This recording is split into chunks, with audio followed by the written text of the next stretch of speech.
Hello Louise, welcome to Australian Musician. Before we have a chat about the new album, I just wanted to go back quite a bit. What was the spark that lit your fire for music in the first place?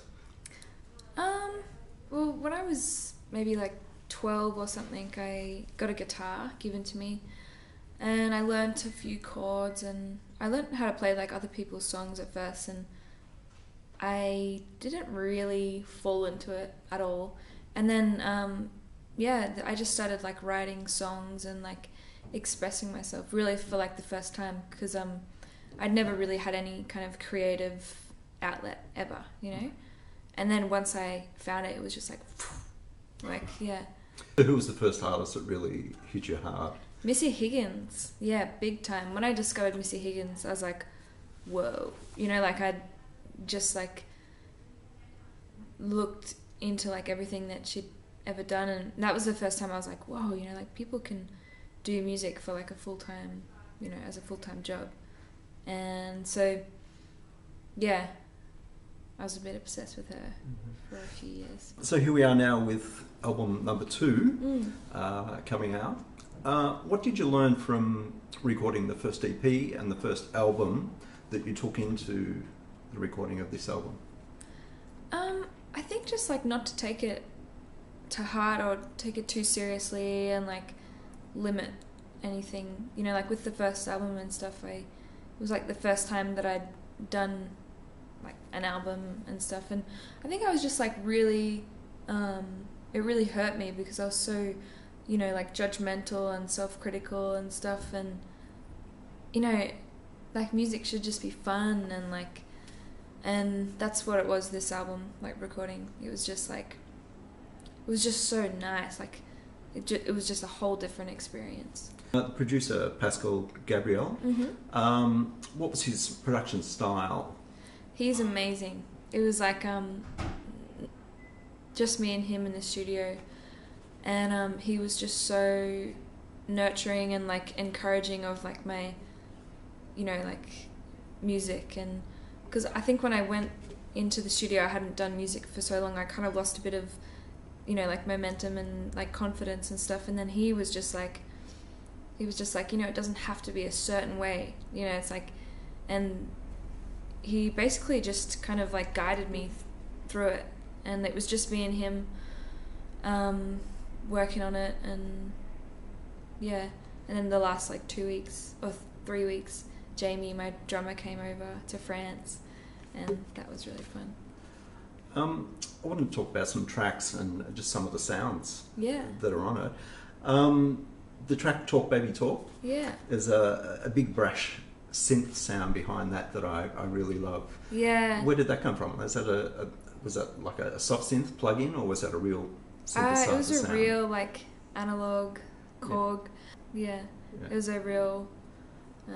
It took like half a day to get it right. Yeah. That sound. And if I'm not mistaken, it sounds like there's a bit of cheek tapping. Yeah, it's like.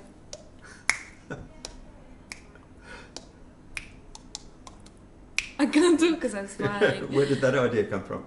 I was just playing around, like on the microphone, and because, you know, like we'd already used like some of the beats already on the other songs, and you know, we're just searching for something a bit different, and I did that.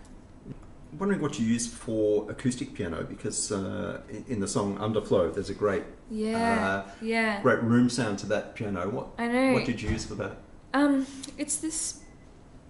It's this company called Spitfire, and they do these like great plugins, and they're incredible. Like you can hear, like, you know, you play like one note and you can hear like everything, you know, like the sound of the key going down. And it's actually Pascal's son works for the company, and I don't think they're that well known yet. The song Shut the Door, again, that was a real one. Fender Rhodes. I was going to say that'd be a pretty good plug-in to get that sound. No, we tried a lot of Rhodes sounds, but they just didn't sound that, you know, like the real deal. You know, like really warm. And so Pascal actually got a Rhodes like off eBay, and we were like waiting for it to come in, and it came in and it was all like purple and shimmery, and then we recorded the Rhodes for Shut the Door, and it was so cool. Yeah, I'd had a lot of wine when I did it. There's an assumption with recording artists that if you're releasing albums, that you're equally adept at performing on stage as well. Yeah. How's your journey been from becoming a recording artist to a performing artist?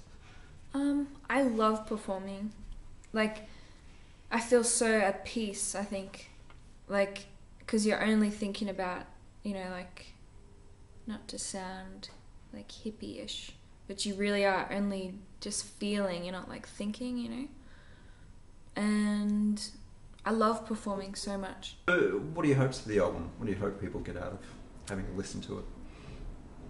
I hope that they can, you know, listen to it and it's somehow, you know, they relate to it, or it makes them feel, you know, like they're not, you know, like alone, or, you know, or I hope that they listen to some songs and it makes them feel like happy, and yeah, I just hope it makes people feel stuff. Yeah. You also paint, thinking about the live show. Are you also thinking about the visual aspect of it now as well? Yeah, I think so. Yeah, I've got some ideas, but I've got to make them, like, condense them. Yeah. It's going to be fun. I can't wait. I can't wait for the live stuff. Yeah. Well, Louise, thank you for your time. Thank you very much for having me.